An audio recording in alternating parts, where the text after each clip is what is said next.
Business breakfast షోకి స్వాగతం. Asian markets లో మిక్స్డ్ ట్రెండ్ కనిపిస్తుంది. ప్రస్తుతం SGX నిఫ్టీ 4 పాయింట్ల లాభంతో ట్రేడ్ అవుతుంది, ఫ్లాట్ గా ట్రేడ్ అవుతుంది. అయితే అబ్సల్యూట్ వాల్యూ మాత్రం 8290 సమీపంలో కనిపిస్తుంది. సో దీన్ని బట్టి చూస్తే మన మార్కెట్స్ లో నిఫ్టీ పాజిటివ్ గా ఓపెన్ కావాలి, మేబీ 40-50 పాయింట్ల లాభంతో 8220 ఆ సమీపంలో ఓపెన్ అయ్యే అవకాశాలు కనిపిస్తున్నాయి. సో బుధవారం చూసాం మనం ట్రేడింగ్ చివరిలో అమ్మకాలు వెల్లువెత్తాయి అండ్ ఎక్స్పైరీ సంబంధిత సర్దుబాటుతో FIS ఫిగర్ చూస్తే సెల్లింగ్ ఫిగర్ చాలా భారీగా కనిపిస్తుంది. 2800 crores స్టాక్స్ ను FIS క్యాష్ మార్కెట్స్ లో అమ్మడం చూసాం. సో ఇదంతా కూడా మేబీ ఎక్స్పైరీ రిలేటెడ్ అని అనుకుంటే ఇవాళ నుంచి ఎటువంటి ధోరణిలో ఉంటారు FIS అన్నది కొంత గమనించాల్సిన అంశం. ఎందుకంటే జనవరి సిరీస్ ప్రారంభమవుతుంది. సో డిసెంబర్ సిరీస్ లో మనం చూసాం అమ్మకాలు భారీగా సాగాయి. ఎస్పెషల్లీ వరుసగా 13 సెషన్స్ పాటు FIS సెల్లింగ్ చూసాం. డిసెంబర్ 18th చూస్తే మనం 875 crores స్టాక్స్ అమ్మారు. తర్వాత రోజు 669, తర్వాత 335, తర్వాత 445 అండ్ 24th రోజు అంటే మొన్న క్రిస్మస్ ముందు రోజు బుధవారం ఎక్స్పైరీ రోజున 2800 crores స్టాక్స్ అమ్మడం చూసాం. ఇదే సమయంలో of course domestic institutional investors నుంచి బయింగ్ సపోర్ట్ అందింది మార్కెట్స్ కు. బట్ FIS సెల్లింగ్ ప్రధాన కారణంగా మార్కెట్స్ లో నష్టాలు చూస్తున్నాం మనం. సో ఇప్పుడున్న లెవెల్స్ ఏవైతే ఉన్నాయో 8200 లెవెల్ కిందకి నిఫ్టీ పడిపోవడానికి ప్రధాన కారణం FIS సెల్లింగ్ అనే మనం చెప్పుకోవచ్చు. సో జనవరిలో కూడా మేబీ కొంత ఫస్ట్ హాఫ్ అంతా కూడా కొంత FIS సెల్లింగ్ కొనసాగే అవకాశాలు కనిపిస్తున్నాయి. ఆర్ ఒకవేళ క్వాంటం తగ్గినా కూడా మొత్తం మీద అమ్మకాల ధోరణే కొనసాగే అవకాశం కనిపిస్తుంది. అండ్ తర్వాత రోజుల్లో మేబీ రేట్ కట్ మీద మార్కెట్స్ ఆశలు పెట్టుకున్నాయి. అలాగే బడ్జెట్ 2015 ఇవన్నీ కూడా మార్కెట్స్ లో కొంత ప్రీ బడ్జెట్ మూడ్ ని క్రియేట్ చేసే అవకాశం ఉంది. కాబట్టి అట్ ది సేమ్ టైం మనం కొన్ని అంశాలను పరిగణలోకి తీసుకోవాలి. US ఎకానమీ 5% GDP గ్రోత్ మనకు కనిపించింది. దీంతో ఫ్రైడే మొన్న కూడా US మార్కెట్స్ లో స్ట్రాంగ్ గా క్లోజ్ కావడం చూసాం. డౌజన్స్ 18,000 పైన క్లోజ్ కావడం చూసాం. డాలర్ స్ట్రెంత్ కొనసాగుతుంది. సో అక్కడ కరెన్సీ రిస్క్, ఎటువంటి కరెన్సీ రిస్క్ లేదు. ఈ నేపథ్యంలో అమెరికన్ మార్కెట్స్ పట్లనే ఎక్కువగా ఇన్వెస్టర్స్ ఇంట్రెస్ట్ చూపించే అవకాశం ఉంది ఎమర్జింగ్ మార్కెట్స్ తో పోలిస్తే. సో ఇది కొంచెం ఇండియా లాంటి కంట్రీస్ కు డిసప్పాయింటింగ్ గా మారే ప్రమాదం కనిపిస్తుంది. అదర్వైజ్ ప్రస్తుతానికి షార్ట్ టర్మ్ ట్రెండ్ మాత్రం వీక్ గా ఉంటుంది. సో జనవరి సిరీస్ లో మనం చూసాం క్లోజింగ్ సమయానికి నిఫ్టీ 100 పాయింట్ల ప్రీమియం క్యారీ చేస్తుంది. సో ఇది మేబీ రాబోయే 1-2 సెషన్స్ లో ఇది సర్దుబాటు అవుతుంది. అక్కడ నుంచి రోలోవర్స్ పరిస్థితి గమనించినా కూడా మనకు డిసెంబర్ రోలోవర్స్ నిఫ్టీలో చాలా తక్కువగా ఉన్నాయి. 64% రోలోవర్స్ మాత్రమే ఉన్నాయి. వేరేజ్ బ్యాంక్ నిఫ్టీలో మాత్రం రోలోవర్స్ పెరిగాయి, 74% పెరిగాయి. అంతకుముందు మనం నవంబర్ నెల నుంచి డిసెంబర్కి వచ్చినప్పుడు లాస్ట్ మంత్ 62% రోలోవర్స్ చూసాం. So banks are where action will be concentrated. Bank stocks లో ఎక్కువగా మనం ట్రేడింగ్ ను గమనించే అవకాశం ఉంది, ప్రధానంగా పబ్లిక్ సెక్టర్ బ్యాంక్స్. ఎందుకంటే జనవరి 2-3 తారీఖుల్లో ఫైనాన్స్ మినిస్టర్ ఇటు ప్రైమ్ మినిస్టర్ ఇద్దరు కూడా బ్యాంకర్స్ తో సమావేశాలు నిర్వహించబోతున్నారు. ఎటువంటి సెక్టర్ లో ఎటువంటి రిఫార్మ్స్ తీసుకురావాలి, ఎటువంటి మార్పులు తీసుకొస్తే బ్యాంకింగ్ సెక్టర్ మరింత పటిష్టం అవుతుంది, ఈ అంశాలను చర్చించే అవకాశం ఉంది. అలాగే బ్యాంకింగ్ సెక్టర్ సంబంధించి PSU బ్యాంక్స్ లో ప్రభుత్వ వాటాను ఇప్పుడున్న లెవెల్స్ నుంచి 52% తగ్గించుకునే ప్రయత్నం కూడా చేస్తూ ఉంటున్నారు. కాబట్టి 2015 అంతా కూడా పబ్లిక్ సెక్టర్ బ్యాంక్స్ చాలా యాక్షన్ కాన్సన్ట్రేట్ అవుతుంది. సో ప్రతి డిప్స్ లో కూడా స్ట్రాంగ్ బ్యాంక్స్ ను బై చేసే ప్రయత్నం చేయొచ్చు పబ్లిక్ సెక్టర్ బ్యాంక్స్. అలాగే IPO ఒకటి ప్రారంభమవుతుంది 29th నుంచి. NCML ఇండస్ట్రీస్ 100 నుంచి 120 రూపాయల ప్రైస్ బ్యాండ్ లో ఈ షేర్లు ఆఫర్ చేస్తున్నారు. ఎడిబుల్ ఆయిల్స్ మార్కెటింగ్ కంపెనీ ఇది, లైక్ రుచి సోయా లాంటి కంపెనీ. కానీ చిన్న కంపెనీ, డెట్ బర్డెన్ ఎక్కువగా ఉంది. ఆల్మోస్ట్ 280 కోట్ల రూపాయల రుణభారంతో సతమతం అవుతుంది కంపెనీ. క్యాష్ ఫ్లోస్ కొంచెం నెగిటివ్ గా ఉన్నాయి. సో వీటన్నిటి నేపథ్యంలో 100-120 రూపాయల ప్రైస్ బ్యాండ్ కూడా ఎక్స్పెన్సివ్ గానే కనిపిస్తుంది. సో అవాయిడ్ చేయదగిన ఇష్యూ. ఎందుకంటే మనం చూసాం లాస్ట్ IPO మాంటే కార్లో IPOలో కూడా ఇన్వెస్టర్స్ నష్టాలు మిగిలాయి. సో ఇటువంటి హై ప్రైస్డ్ IPOs ఈ సమయంలో మార్కెట్ లో ఎంటర్ కావడం అనేది అంత శ్రేయస్కరం కాదు. సో అవాయిడ్ చేయండి NCML ఇండస్ట్రీస్ IPOని. ఇక ఇయర్ ఎండ్ సమీపించింది. 2014 ఎండ్కి వచ్చాం మనం అండ్ 2015 లోకి అడుగు పెట్టబోతున్న సమయం ఇది. ఈ సమయంలో మ్యూచువల్ ఫండ్స్ పెర్ఫార్మెన్స్ ఒకసారి చూస్తే మ్యూచువల్ ఫండ్స్ లో ఏవి బెస్ట్ రిటర్న్స్ ఇచ్చాయి, ఇందులో మనం best 5 equity schemes of the year అంటూ ఈటీలో ఒక లిస్ట్ ఇవ్వడం జరిగింది. సుందరం స్మైల్ SMILE సుందరం స్మైల్ ఫండ్ గ్రోత్ స్కీమ్ ఇది. ఇందులో ఎన్ఏవి 32 రూపీస్ నుంచి 65 రూపీస్ 100% రిటర్న్ ఇచ్చింది ఈ ఏడాదిలో. అలాగే యూటీఐ ట్రాన్స్పోర్టేషన్ అండ్ లాజిస్టిక్స్ ఇది కూడా 100% రిటర్న్ ఇచ్చింది. SBI small and mid cap growth scheme, DSP Black Rock growth scheme, micro cap growth scheme, Birla Sun Life pure value growth scheme. ఈ 5 schemes మనల్ని తరచుగా అడుగుతుంటారు ఏ స్కీమ్స్ బెటర్ అండి మ్యూచువల్ ఫండ్స్ లోని. సో అందుకోసం ఈ స్కీమ్స్ లాస్ట్ 1 year లో బెస్ట్ పెర్ఫార్మెన్స్ 90 to 100% రిటర్న్ ఇచ్చాయి. సో ఇటువంటి స్కీమ్స్ లో మేబీ ఇన్వెస్టర్స్ తమ పొజిషన్స్ ను బిల్డ్ చేసుకోవచ్చు. ఇది ఓన్లీ మ్యూచువల్ ఫండ్ ఇన్వెస్టర్స్ సంబంధించిన రికమెండేషన్. ఇక మార్కెట్స్ పరిస్థితి గురించి మాట్లాడేందుకు మనతో అనలిస్ట్ సిద్ధంగా ఉన్నారు. సో నిఫ్టీ మనకి ఇవాళ జనవరి సిరీస్ ప్రారంభమవుతుంది. సో జనవరి సిరీస్ సంబంధించి నిఫ్టీలో కావచ్చు, బ్యాంక్ నిఫ్టీలో కావచ్చు, ఆర్ ఇండివిజువల్ స్టాక్స్ లో కావచ్చు, ఎటువంటి పొజిషన్స్ మీరు రికమెండ్ చేస్తారు? మనం నిన్న చూస్తే కనుక మార్కెట్ లాస్ట్ 2-3 రోజులు కన్సాలిడేషన్ తర్వాత ఒక స్ట్రాంగ్ బ్రేక్ డౌన్ కనిపించింది. అంటే మద్దతైన కీలకమైన 8,200 దగ్గర నిలదొక్కలేక దాని కింద దిగువ క్లోజ్ అవడంతో మార్కెట్ లో ఒక షార్ట్ టర్మ్ కరెక్షన్ టెక్నికల్ గా ఒక సిగ్నల్ రావడం జరిగింది. ఇవాళ 2వ రోజు ఈ 8,200 కూడా ఇంకోసారి పరీక్షించే అవకాశం ఉంది. ఇవాళ కనుక ఏమాత్రం స్ట్రాంగ్ గా రీబౌండ్ అయ్యి 8,200 పైన కనుక రీకూప్ అయ్యి కొంచెం రికవరీ అయ్యి క్లోజ్ అయిందంటే కనుక మార్కెట్ లో పాజిటివ్ అని చెప్పొచ్చు. అలా కాకుండా 2వ రోజు అటెంప్ట్ ప్రయత్నంలో కూడా 8,200 విఫలమయ్యి దాని కింద కనుక క్లోజ్ అవుతే మార్కెట్ లో షార్ట్ టర్మ్ కరెక్షన్ వచ్చే అవకాశం కనిపిస్తుంది. సో ఈ నేపథ్యంలో లాంగ్ పొజిషన్స్ కొంచెం కాషియస్ గా ఉంటే మంచిది. ఇవాళ ఒక రోజు వెయిట్ చేసి సోమవారం నాడు ఫ్రెష్ గా కన్సిడర్ చేయొచ్చు. 8,200 పైన నిలదొక్కుతుంటుందా లేదంటే దాని కిందే క్లోజ్ అవుతున్నది మనం ఇవాళ చూడాల్సిన టెక్నికల్ గా ఒక అంశం. అలాగే బ్యాంక్ నిఫ్టీ చూస్తే కనుక 18,500 దగ్గర స్ట్రాంగ్ సపోర్ట్ కనిపిస్తోంది. లాస్ట్ 2 రోజులుగా ఈ లెవెల్ నుంచి వచ్చి రికవరీ చూస్తున్నాము. ఒకవేళ కనుక 18,500 కూడా ఇవాళ నిలదొక్కలేక ఇవాళ కనుక దాని కింద క్లోజ్ అయిందంటే మటుకు బ్యాంకింగ్ స్టాక్స్ లో కూడా ఒక కరెక్షన్ వచ్చే అవకాశం కనిపిస్తుంది. బ్యాంకింగ్ సెక్టర్ లోని స్టాక్స్ చూస్తే కనుక లాస్ట్ 2-3 రోజులుగా కరెక్షన్ లో హైయర్ రేట్ లోనే బాగా పటిష్టంగానే స్టడీగానే టర్న్ అవుతుంది. బ్రేక్అవుట్ కోసం ఎదురు చూస్తుంది. ఒకవేళ కనుక అప్వర్డ్ బ్రేక్అవుట్ వచ్చిందంటే కనుక ఫార్చునేట్లీ అప్పుడు మార్కెట్ లో ఒక షార్ట్ టర్మ్ అప్ ట్రెండ్ కూడా వచ్చే అవకాశం ఉంది. సో 18,500 పైన నిలబడుతుందా లేదా అనేది ఈ 2-3 రోజులు మనం చూడాల్సిన అంశం. కాకపోతే టెక్నికల్ గా ఒక ముఖ్యమైన అంశం ఏంటంటే నిన్న వచ్చిన అంటే మొన్న ట్రేడింగ్ రోజు వచ్చిన break down 10 days moving average, 20 days moving average, 50 days moving average మూడింటిని బ్రేక్ అయ్యి దాని కింద క్లోజ్ అవడంతో మార్కెట్ కొంచెం షార్ట్ టర్మ్ కరెక్షన్ ఎక్కువగా సూచన కనిపిస్తుంది. అలాగే కరెక్ట్ అవుతుంది అనుకున్నారు 7,800 7,900 లాంటివి వస్తాయి రాకపోవచ్చు అండి. ఎందుకంటే 8,000 దగ్గర మనం చూసాము లాస్ట్ ఒక 10 days బ్యాక్ స్ట్రాంగ్ సపోర్ట్ ఏర్పడి అక్కడి నుంచి రికవరీ చూసాము. అంటే 8,000 అనేది ఒక మీడియం టర్మ్ మధ్యకాలికి ఒక బేస్ అనేది ఏర్పడిపోయింది కాబట్టి దాని నుంచి పెద్ద ప్రమాదం వచ్చేలేదు. So market next few days ఒక ట్రేడింగ్ రేంజ్ లో మూవ్ అయ్యే అవకాశం ఉంది. అంటే 8,000 దగ్గర వచ్చినప్పుడు కొంటము, 8,400 దగ్గర వచ్చి అమ్మటం అనేది జనరల్ గా షార్ట్ టర్మ్ ఇన్వెస్టర్స్ అంటే ఫ్యూ వీక్స్ కి ఫ్యూచర్స్ లో ట్రేడ్ చేసే వాళ్ళు ఒక స్ట్రాటజీగా భావించారు. అలాగే చాలా మిడ్ క్యాప్ స్టాక్ చూస్తే కనుక లాస్ట్ లో ఒక నెల రోజులుగా కరెక్షన్ వచ్చి 10 to 20% వరకు పడి కరెక్ట్ గా మద్దతు లెవెల్ దగ్గరకు వచ్చి ఈ 1 week గా కన్సాలిడేషన్ అవుతుంది. మార్కెట్ ఏమైనా కనుక పటిష్టంగా టర్న్ అయిందంటే కనుక అప్పుడు మిడ్ క్యాప్ స్టాక్స్ కూడా ర్యాలీలో పార్టిసిపేట్ చేసే అవకాశం ఉంది. అలా కాకుండా మార్కెట్ ఫెయిల్ అవుతే మటుకు మిడ్ క్యాప్ లో ఫర్దర్ గా ఒక 5 to 10% కరెక్షన్ కూడా వచ్చే అవకాశం ఉంది. So next few days keen గా వాచ్ చేయాలి 8,200 నిలబడుతుందా లేదా అనేది. 8,000 బేస్ అంటున్నారు. సో ఇక్కడ నుంచి మేబీ ఒక 200 పాయింట్స్ మాత్రమే డౌన్ సైడ్ రిస్క్ ఉంది అంటున్నారు నిఫ్టీకి సంబంధించి. సో అప్ సైడ్ పొటెన్షియల్ ఎంతవరకు ఉంది? అప్ సైడ్ పొటెన్షియల్ కూడా కొంచెం లిమిటెడ్ గానే ఉంటుందండి. అంటే రేంజ్ బౌండ్ ఉండే అవకాశమే ఎక్కువ ఉంది. మార్కెట్స్ మళ్ళీ నెక్స్ట్ ఒక 1 week మాత్రం రేంజ్ బౌండే ట్రేడ్ అవుతాయి. ఎందుకంటే ఎఫ్ఐఎస్ కూడా కొంచెం హాలిడేస్ మూడ్ లో ఉంటారు కాబట్టి అది అయిపోయిన తర్వాతే మళ్ళీ మార్కెట్ లో యాక్టివ్ పార్టిసిపేషన్ అనేది ఉంటుంది. అప్పటి వరకు మార్కెట్స్ రేంజ్ బౌండ్ ఉంటాయి. అయితే లాస్ట్ ట్రేడింగ్ సెషన్ చాలా ఇంపార్టెంట్ అని అనుకుంటాను. ఎందుకంటే లాస్ట్ రోజు లాస్ట్ 45 minutes లో నిఫ్టీ దగ్గరగా ఒక 80-90 పాయింట్స్ విత్ ఇన్ ఒక 20-25 minutes లో పడ్డం చూసాము. అయితే ఇక్కడ ఇంట్రెస్టింగ్ ఏంటంటే నిఫ్టీ ఫ్యూచర్స్ తర్వాత బ్యాంక్ నిఫ్టీ ఫ్యూచర్స్ రెండు కూడా పెద్దగా కరెక్ట్ కాలేదు. దగ్గరగా ప్రీమియం చూస్తే నిఫ్టీలో దగ్గరగా 100 పాయింట్స్ ప్రీమియం ఉంది మనకి జనవరి సిరీస్. అదే బ్యాంక్ నిఫ్టీ అయితే 250 పాయింట్స్ ప్రీమియం. ఇంత ప్రీమియంతో రోల్ ఓవర్స్ జరగడం అనేది ఈ మధ్య కాలంలో ఇదే నేను చూడము. కాబట్టి ఏంటంటే ఎక్కువ బులిష్ అనేది మార్కెట్ లో కొనసాగే అవకాశం కనపడుతుంది. అంటే F&O డేటా ప్రకారం ఈవెన్ మార్కెట్స్ పడినా కూడా పెద్దగా అంటే ఎవరైతే ట్రేడర్స్ ఎవరైతే ఉంటారో పెద్ద భయపడాల్సిన అవసరం అయితే లేదు. తర్వాత ఇంకొక ఇంట్రెస్టింగ్ ఫ్యాక్టర్ ఏంటంటే లాస్ట్ ట్రేడింగ్ సెషన్ లో ఏవైతే నార్మల్ స్టాక్స్ అంటే హై బీటా స్టాక్స్ పెద్ద కరెక్ట్ కాలేదు.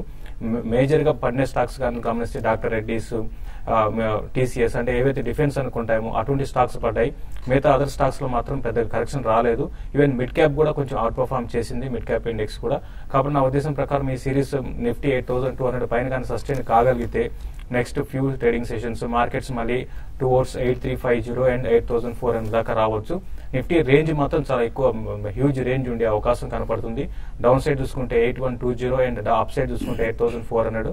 కాబట్టి ట్రేడర్స్ దీన్ని దృష్టిలో పెట్టుకొని ట్రేడ్ చేసుకోమంటాను. బట్ స్టాక్స్ విషయానికి వస్తే బ్యాంక్ నిఫ్టీ అనేది ప్లస్ బ్యాంకింగ్ స్టాక్స్ లో అనేది రోల్ ఓవర్స్ పరంగా చూస్తే చాలా హెవీగా జరిగిందని చెప్పొచ్చు. కాబట్టి అటువంటి వాటిలో లాంగ్ పొజిషన్ తీసుకోమంటాను. ఓరియంటల్ బ్యాంక్ ఆఫ్ కామర్స్ ఒకటి కరెంట్ లెవెల్స్ నుంచి ఒక 5 to 6%, ఈవెన్ 10% దాకా పెరగవచ్చు. తర్వాత సిండికేట్ బ్యాంక్ కూడా ఒకటి చాలా స్ట్రాంగ్ ఉంది, 120 పైన ఉంటే దాన్ని బై చేసుకోవచ్చు. తర్వాత రిలయన్స్ ఇన్ఫ్రా కూడా ఈ లెవెల్ నుంచి 540 అండ్ 560 దాకా పొజిషనల్ ట్రేడర్స్ బై చేసుకోమని చెప్తాను. ఈ విధంగా స్టాక్ స్పెసిఫిక్ ఉంటుంది. ఫార్మా కౌంటర్స్ లో మాత్రం వచ్చే కొద్ది రోజుల్లో కొంత హైయర్ లెవెల్లో సెల్లింగ్ రావడానికి అవకాశం ఉంటుంది. ఈవెన్ ఐటీ స్టాక్స్ లో కూడా కొంత సెల్లింగ్ రావచ్చు. వాటిలో ఏమైనా లాంగ్ పొజిషన్స్ ఉంటే హైయర్ లెవెల్స్ లో ప్రాఫిట్ బుక్ చేసుకోమని చెప్తాను. కాలర్స్ లైన్ ఉన్నారు. ఫస్ట్ కాలర్ సురేష్ హైదరాబాద్ నుంచి. హలో సార్, ఇది నేను Reliance Industries 3 to 4 years hold చేసేలాగా తీసుకుందాం అనుకుంటున్నాము. రిలయన్స్ ఇండస్ట్రీస్ అంటే అశోక్ లేలాండ్, CUBL సిటీ యూనియన్ బ్యాంక్, ఈ 3 to 4 years హోల్డ్ చేస్తాను. 100% పెరిగే అవకాశం ఉంది ఈ 3. మూడు కూడా మంచి స్టాక్స్ ఏనండి. రిలయన్స్ ఇండస్ట్రీస్ ఎక్కువగా పార్టిసిపేట్ చేయని స్టాక్ ఇది మనకి ర్యాలీలో. అలాగే కరెక్షన్ లో కూడా ఎక్కువగా పట్టడం లేదు. సో అక్కడక్కడే రేంజ్ బౌండ్ గా ట్రేడ్ అవుతోంది. సో టెక్నికల్ గా ఏదైనా లెవెల్స్ చెప్తారా? టెక్నికల్ గా చూస్తే కనుక రిలయన్స్ ఇండస్ట్రీస్ 1150 నుంచి మనం కంటిన్యూస్ గా తగ్గుతూ 860-70 రూపాయల వరకు ఇప్పుడు రావడం జరిగింది. కొంచెం మీరు చెప్పినట్టుగానే కొంచెం అండర్ పెర్ఫార్మ్ చేసిన స్టాక్. ఎక్స్ట్రీమ్ లాంగ్ టర్మ్ కోసం అయితే డెఫినెట్ గా రిలయన్స్ ఇండస్ట్రీస్ ఇది ఒక ఫస్ట్ బయింగ్ పాయింట్ గా పెట్టుకోవచ్చు. 800 to 850 దగ్గర మాక్సిమం డౌన్ సైడ్ రిస్క్ కనిపిస్తుంది. అక్కడ మీరు స్లోగా కొంచెంగా బై చేయొచ్చు. సిటీ యూనియన్ బ్యాంక్ చూస్తే కనుక బులిష్ గానే కనిపిస్తుంది. ఈ మధ్య కాలంలో కూడా బాగా స్ట్రాంగ్ గా రికవర్ అయింది. కాకపోతే 95-96 లెవెల్లో కొంచెం ఒక రెసిస్టెన్స్ కనిపిస్తుంది. ఏమాత్రం నెక్స్ట్ 1 or 2 days కొంచెం వెయిట్ చేయండి. ఒకవేళ కనుక డిప్ వచ్చిందంటే కనుక సిటీ యూనియన్ బ్యాంక్, అశోక్ లేలాండ్ 2 బై చేయొచ్చు లాంగ్ టర్మ్ కోసం. సో మీరు 3 to 4 years అంటున్నారు. మంచి టైం హొరైజన్. డెఫినెట్ గా 3 స్టాక్స్ లో కూడా ట్రాంచెస్ లో ఒకటేసారి కాకుండా ఒకే ప్రైస్ పాయింట్స్ దగ్గర కాకుండా 2-3 ప్రైస్ పాయింట్స్ దగ్గర బై చేసే ప్రయత్నం చేయండి. Invest in SIP mode otherwise which will give you better returns in the 3 to 4 years time horizon. మరిన్ని కాల్స్ తీసుకోబోయే ముందు కాసేపు ప్రకటనలు.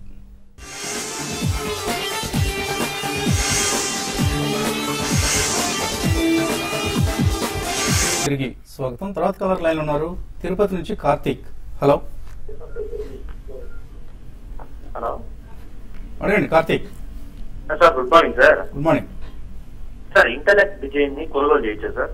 ఏమండి sir, intellect design sir, intellect design. Intellect అవును సార్. ఫాలో వీక్స్ నుంచి సపరేట్ గా ఇచ్చారు కదా షేర్స్ ఇంటెలెక్ట్. అవునండి, అది సార్, అది లాంగ్ టర్మ్ కోసం పెట్టుకోవచ్చు సార్. ఎలా ఉంటుంది వ్యూ అని తీసుకొచ్చాను. లాస్ట్ వీక్ కూడా చూసాం. ప్రమోటర్స్ కూడా 75 రూపీస్ దగ్గర కొన్ని షేర్స్ కు సబ్స్క్రైబ్ చేయడం చూసాం. సో కరెంట్ మార్కెట్ ప్రైస్ కంటే కొద్దిగా స్లైట్లీ ప్రీమియం దగ్గరే వాళ్ళు సబ్స్క్రైబ్ చేయడం చూసాం. సో డెఫినెట్ గా తీసుకోవచ్చు. ఎందుకంటే రాబోయే రోజుల్లో banking and financial services space IT రంగానికి సంబంధించి యాక్టివ్ గా ఉంటుంది. చాలా డొమెస్టిక్ బిజినెస్ అటు ఇంటర్నేషనల్ ఎక్స్పోర్ట్ బిజినెస్ కూడా ఇంప్రూవ్ అయ్యే ఛాన్స్ కనిపిస్తుంది. ఆర్డర్స్ ఎక్కువ వచ్చే అవకాశాలు కనిపిస్తున్నాయి. కాబట్టి intellect design at least 2 to 3 years perspective తీసుకుంటే మంచి రిటర్న్స్ వస్తాయి. తీసుకోండి. అంటే మీరు ఒక 2 ప్రైస్ పాయింట్స్ గా పెట్టుకుని ఇన్వెస్ట్ చేయడం అనేది బెటర్ స్ట్రాటజీ అవుతుందండి. తర్వాత నెల్లూరు నుంచి ఆదిశేష్ లైన్ ఉన్నారు. హలో హలో అడగండి. ఆది నెల్లూరు సార్. అడగండి. నమస్తే సార్. నమస్తే సార్, ఇప్పుడు జేపీఆర్ అల్ట్రాటెక్ 2 చేస్తున్నారని పేపర్లో వచ్చింది కదా. హలో అవునండి. దాని మీద ఇదేంటి సార్, జేపీఆర్ ఇప్పుడు కొనసాగుతాను. జేపీఎస్ అసోసియేట్స్ ఇప్పుడు తీసుకోవచ్చా? వాళ్ళు సిమెంట్ యూనిట్స్ ను అల్ట్రాటెక్ తీసుకుంటుందని వార్తలు వచ్చిన నేపథ్యంలో కొంత డెడ్ బర్డెన్ తగ్గే ఛాన్స్ ఉందన్నది బహుశా ఆయన అభిప్రాయం. ఎగ్జాక్ట్ అండి, అవునండి. లాస్ట్ ట్రేడింగ్ సెషన్ లో కూడా చూసాము జేపీ అసోసియేట్స్ 9% దాకా పెరిగిందండి 22 లెవెల్స్ నుంచి. కాబట్టి మీరు కరెంట్ లెవెల్స్ లో అంటే ట్రేడింగ్ బౌన్సెస్ ఉంటాయండి. ఒక డెడ్ బటన్ తగ్గినా కూడా చాలా వీళ్ళకున్న డెడ్ బటన్ చూస్తే దగ్గరగా 36,000 crores దాకా ఉంది. బట్ ఇప్పుడు ఇట్లా ఈ విధంగా స్టేక్ సేల్ చేసుకుంటూ పోవడం అనేది కొంచెం తగ్గొచ్చు. బట్ ఇది 1-2 రోజులు లేకపోతే 1 వీక్ అంటే 1 వీక్ వరకు ట్రెండ్ అప్ ట్రెండ్ నుండి మళ్ళీ స్టాక్ వీక్ అవుతుంది. కంప్లీట్ గా స్టాక్ ఫండమెంటల్స్ చేంజ్ అయ్యేంత వరకు పెద్దగా ఈ స్టాక్ లో అప్ మూవ్ అయితే ఉండదు. మీరు ట్రేడింగ్ పరంగా మీరు బై చేయాలనుకుంటే మాత్రం నెక్స్ట్ సిరీస్ లో ఈ స్టాక్ బాగా పెరిగే అవకాశం కూడా కనపడుతుంది. మీరు చిన్న స్మాల్ కరెక్షన్ వచ్చినా కూడా బై చేసుకుని అరౌండ్ 36-38 లెవెల్స్ లో ఎగ్జిట్ అయిపోతే మీరు బై చేసుకోమని చెప్తానండి. సో ట్రేడర్ అయితేనే ఇందులో ఎంటర్ అవ్వండి జేపీఎస్ అసెట్స్ లో. అదర్వైజ్ కొంచెం మరికొంత కంపెనీ బ్యాలెన్స్ షీట్ లో కొంత మరింత ఇంప్రూవ్మెంట్ వచ్చిన తర్వాతే తీసుకోవడం అనేది కరెక్ట్ పద్ధతి అవుతుందండి. మధుసూదన్ తర్వాత కలర్. హలో సార్, నమస్కారం సార్. నమస్తే అండి సార్, జేకే టైర్స్ గురించి అది కొనుక్కోవాలనుకుంటున్నాను సార్. అది ఎలా ఉంటుంది సార్, చెప్పగలుగుతారు సార్? జేకే టైర్స్ ఎంతకాలం హోల్డ్ చేస్తారు? సార్ ఒక 5 months వరకు సార్. 5 to 6 months మాత్రమే హోల్డ్ చేస్తారు. షార్ట్ టర్మ్ కోసం అడుగుతున్నారు. జేకే టైర్స్ స్ప్లిట్ అయిన తర్వాత ఎలా ఉంది ట్రేడింగ్ యాక్టివిటీ? స్ప్లిట్ కి ముందు చూసినా కూడా మన జేకే టైర్స్ ఇంచుమించు 10% వరకు కరెక్షన్ అయ్యింది. అంటే కరెక్షన్ షార్ట్ టర్మ్ టార్గెట్ కూడా పూర్తయింది. ప్రైస్ కూడా ఇప్పుడు చూస్తుంటే కనుక స్ప్లిట్ అయిన తర్వాత కొంచెం అట్రాక్టివ్ గా కనిపిస్తుంది. ఓవరాల్ గా టైర్స్ అన్ని కూడా బాగా పాజిటివ్ గా కనిపిస్తుంది. సో డెఫినెట్ గా 130 to 132 దగ్గర స్ట్రాంగ్ సపోర్ట్ కనిపిస్తుంది. ఈ మధ్య వచ్చిన బాటమ్ సపోర్ట్ కూడా అదే. అక్కడ పెద్ద డౌన్ సైడ్ రిస్క్ లేదు అనిపిస్తుంది. సో షార్ట్ టర్మ్ అక్కడ బై చేయొచ్చు. మరి ఈమెయిల్స్ కూడా అందే మనకు. నగేష్ అడుగుతున్నారు, సెంచరీ టెక్స్టైల్స్ 592లో, జేబీ కెమికల్స్ 227లో కొన్నారైనా ఇక్కడ యావరేజ్ చేసుకోవచ్చా? సెంచరీ టెక్స్టైల్స్ రీసెంట్ గా ఒక పెద్ద రన్ తర్వాత ఒక కరెక్షన్ మోడ్ లో ఉందండి స్టాక్. కాబట్టి మీరు ఈ విధంగా ఇట్లా వీక్ ఉన్నప్పుడే మీరు లాంగ్ టర్మ్ కోసం ఉంటే మాత్రం సెంచరీ టెక్స్టైల్స్ ని యావరేజ్ చేసుకోమంటాను. బట్ జేబీ మాత్రం వద్దండి. జేబీ ఇంకా కొంత డౌన్ సైడ్ రావడానికి అవకాశం ఉంది. రిజల్ట్ బాగాలేదు. ప్లస్ ఫార్మా స్టాక్స్ లో గత కొన్ని రోజులుగా ఉన్న కరెక్షన్ అనేది ఇంకా కొంత కొనసాగడానికి అవకాశం ఉంది. జేబీకి మాత్రం వెయిట్ చేయండి. సెంచరీ టెక్స్టైల్స్ మాత్రం మీరు చిన్న కరెక్షన్ వచ్చినా కూడా అరౌండ్ 500-495 మధ్యలో మీరు యావరేజ్ చేసుకోండి. కలర్ లైన్ ఉన్నారు. తాడిపత్రి నుంచి Koteswara Rao. Hello good morning sir. Koteswara Naidu, Tadipatri నుంచి సార్. అడగండి కోటేశ్వరరావు. ఈ రేట్ లో సన్ఫార్మా బై చేసుకోవచ్చు సార్? సన్ఫార్మా షార్ట్ టర్మ్ కోసం లాంగ్ టర్మ్ కోసం అండి? లాంగ్ టర్మ్ సార్, 1 year వరకు. 1 year హోల్డ్ చేస్తారు సన్ఫార్మా. సన్ఫార్మా చూస్తే కనుక ఈ మధ్య 490 నుంచి తగ్గుతూ కరెక్ట్ గా కరెంట్ రేట్ అయినా 820 రూపాయల వరకు కొంచెం పట్టడం జరిగింది. మనం గత 3 నెలలుగా చూస్తే కనుక 800 దగ్గర స్ట్రాంగ్ 2-3 మేజర్ బాటమ్స్ ఏర్పడింది. ఒక మీడియం టర్మ్ మధ్యకాలిక సపోర్ట్ కూడా క్లియర్ గా కనిపిస్తుంది. కానీ లాస్ట్ 2 రోజులు చూస్తే కనుక కొంచెం మైనర్ వీక్నెస్ కనిపిస్తుంది. మార్కెట్ కన్సాలిడేషన్ లోకి వెళ్ళే అవకాశం ఉంది. బట్ 800 రూపీస్ దగ్గర ఇంచుమించు కరెంట్ లెవెల్లో ఒక ఫస్ట్ బయింగ్ పాయింట్ గా పెట్టి బై చేయొచ్చు. లాస్ట్ కలర్ సంగారెడ్డి నుంచి సురేష్. హలో అడగండి సురేష్. హలో అండి, అడగండి సురేష్. ఇప్పుడు ఓఎన్జీసీ అండి 345 లెవెల్లో ఉందండి. ఓఎన్జీసీ 345 లెవెల్లో ఉంది కదా సార్ ఇప్పుడు? అవును అవును. ఇప్పుడు కాల్ ఆప్షన్ 410 తీసుకోవచ్చా అండి? 410 కాల్ ఆప్షన్ తీసుకుంటారా? ఎందుకంత అవుట్ ఆఫ్ ది మనీ వెళ్తున్నారు? హలో, ఎందుకంత out of the money call కోసం ట్రై చేస్తున్నారు? ఇప్పుడు ఎలక్షన్ మూమెంట్ లోకి 470 వరకు వచ్చింది కదండి, అందుకోసం ఇప్పుడు 410 తీసుకోవచ్చా? అప్పటికిప్పటికి చాలా మార్పు వచ్చిందండి. వైపు క్రూడ్ ప్రైసెస్ తగ్గాయి, మరోవైపు company follow on public offer follow on ఇష్యూకి చాలా ప్రాబ్లమ్స్ ఎదురవుతున్నాయి. సో కొంచెం నెగిటివ్ సెంటిమెంట్ ఉంది ఓఎన్జీసీ మీద. కాల్ ఆప్షన్ తీసుకోవచ్చా? అంటే మీరు అంత దూరం వెళ్తున్నాయితే అనుకోమండి. బట్ ఈ లెవెల్స్ నుంచి అరౌండ్ 360 and 365 లెవెల్స్ టెస్ట్ చేయొచ్చు. 400 అనేది మీరు ఎక్స్పెక్ట్ చేసిన చాలా ఎక్కువ ఎక్స్పెక్ట్ చేస్తున్నారు. ఈ స్టాక్ లో అంత పెద్ద మూవ్ ఉండదు. ఇప్పుడే అన్నట్టుగా ఇప్పుడు క్రూడ్ ఆయిల్ పడ్డం అనేది ఇప్పుడు మనం చూస్తే రాస్ సిరీస్ లో కూడా రిలయన్స్ ఇండస్ట్రీస్ 940 లెవెల్స్ నుంచి బిలో 900 కి వచ్చింది. తర్వాత ఓఎన్జీసీ కూడా అరౌండ్ 380 నుంచి కూడా 40 రూపాయల కరెక్ట్ కావడం చూసాము. క్రూడ్ ఆయిల్ ఇదే విధంగా ఉంటే మాత్రం మార్జిన్స్ బాగా ఎఫెక్ట్ అయ్యే అవకాశం ఉంటుందండి. కాబట్టి పెద్దగా పెరగకపోవచ్చు. బౌన్సెస్ లో మాత్రం అరౌండ్ 350 to 365 దాకా రావచ్చు అండి. జాఫర్ బాషా తిరుపతి నుంచి అడుగుతున్నారు, నిఫ్టీ 8500 కాల్లో షార్ట్ వెళ్ళొచ్చా? అలాగే నిఫ్టీ 8000 పుట్ కూడా రాదాం అనుకుంటున్నాడు, షార్ట్ అంటున్నారు. ఈ నెల ఏం చేయాలి? 8500 పుట్ అయితే మీరు రాయొచ్చండి. ఎందుకంటే కనుక 8500 కాల్ షార్ట్ చేద్దాం అనుకుంటున్నారు. కాల్ రైటింగ్ చేయొచ్చండి. ఎందుకంటే మీరు ఇమ్మీడియట్ గా చూస్తే కనుక మార్కెట్ బులిష్ గా లేదు కాబట్టి సో కాల్ ఆప్షన్స్ పెరిగే అవకాశం పెద్ద కనిపించట్లేదు. మార్కెట్ కొంచెం సైడ్ వేస్ లో ఉన్నా కూడా కాల్ ఆప్షన్ ప్రీమియం తగ్గిపోయే అవకాశం కనిపిస్తుంది. కాబట్టి ప్రీమియమ్స్ మీరు కరెంట్ రేట్ లో సెల్ చేయొచ్చు. బట్ అవుట్లుక్ మీరు ఒకసారి చూస్తే ఇంకా ఓవరాల్ గా మార్కెట్ కొంచెం మైనర్ కరెక్షన్ లోకి వెళ్లే అవకాశం ఉంది. కానీ పూర్తిగా నేకెడ్ కాల్ బయింగ్ మటుకు చేయదు. ఐదర్ పుట్ బయింగ్ అయినా చేయండి, లేదంటే కనుక కాల్ రైటింగ్ అయినా చేయండి. బట్ స్ట్రిక్ట్ స్టాప్ లాస్ తోటి ఎప్పుడైనా సరే ఆప్షన్ తీసుకున్నప్పుడు మాక్సిమం ఒక 1 వీక్ పైన ఉంచకూడదు. సతీష్ అడుగుతున్నారు బిఎస్ఎల్, అలాగే జిందాల్, వరల్డ్ వైడ్, నెల్కో ఈ 3 మీడియం టు షార్ట్ టర్మ్ ఎలా ఉంటాయి? బిఎస్ఎల్ అయితే మీరు రీసెంట్ గా మంచి రన్అప్ చూసామండి స్టాక్ లో. అయితే మీడియం టర్మ్ కి కోసం కాకుండా లాంగ్ టర్మ్ కోసం అయితే బిఎస్ఎల్ మీరు బై చేసుకోవచ్చు. మిగతా అదర్స్ 2 స్టాక్స్ కూడా మీడియం టర్మ్ కాకుండా మీరు ఇన్వెస్ట్మెంట్ కోసం అయితే కన్సిడర్ చేయమని చెప్తారు. బిఎఫ్ యూటిలిటీస్ 680లో కొన్నారు, నగరి రంగయ్య 4 సంవత్సరాల క్రితం కొన్నారు. ఏం చేయాలి ఇప్పుడు? ఈ మధ్య కొద్దిగా పెరిగింది, ఇక్కడ ఎగ్జిట్ అయిపోవచ్చా? మనం ఈ ఏడాది చూస్తే కనుక బిఎఫ్ ఫెసిలిటీస్ ఓవరాల్ గా కొంచెం సైడ్ వేస్ ట్రెండ్ కనిపిస్తుంది. 800 నుంచి 500 మధ్యన ఒక మేజర్ ట్రేడ్ లో మూగిసలాడుతుంది. ఈ మధ్య 2 రోజులుగా పెరిగింది. ప్రస్తుతానికి హోల్డ్ చేయండి, కానీ 700 to 750 దగ్గర పైగా హై రేట్ లో చాలా రెసిస్టెన్స్ ఉన్నాయి. కొంచెం కాషియస్ ఉండండి, కన్సాలిడేషన్ వెళ్ళే అవకాశం ఉంది. ప్రసాద్ రావు అడుగుతున్నారు ఇంద్రప్రస్థ గ్యాస్, గుజరాత్ గ్యాస్ ఈ రెండిట్లో ఏది బెటర్ స్టాక్?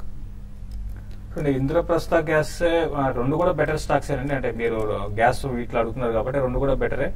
గుజరాత్ గ్యాస్ లో ఎక్కువ యాక్టివిటీ గమనిస్తున్నాం. అది న్యూస్ బేస్డ్ యాక్టివిటీ ఉంది. ఈవెన్ ఇంద్రప్రస్థ గ్యాస్ కూడా చాలా స్ట్రాంగ్ గా న్యూ హైస్ దగ్గర ట్రేడ్ అవుతుందండి. కాబట్టి 2 కూడా మంచి స్టాక్స్ అండి. 2 కూడా మీరు ఇన్వెస్ట్ చేసుకోవచ్చు.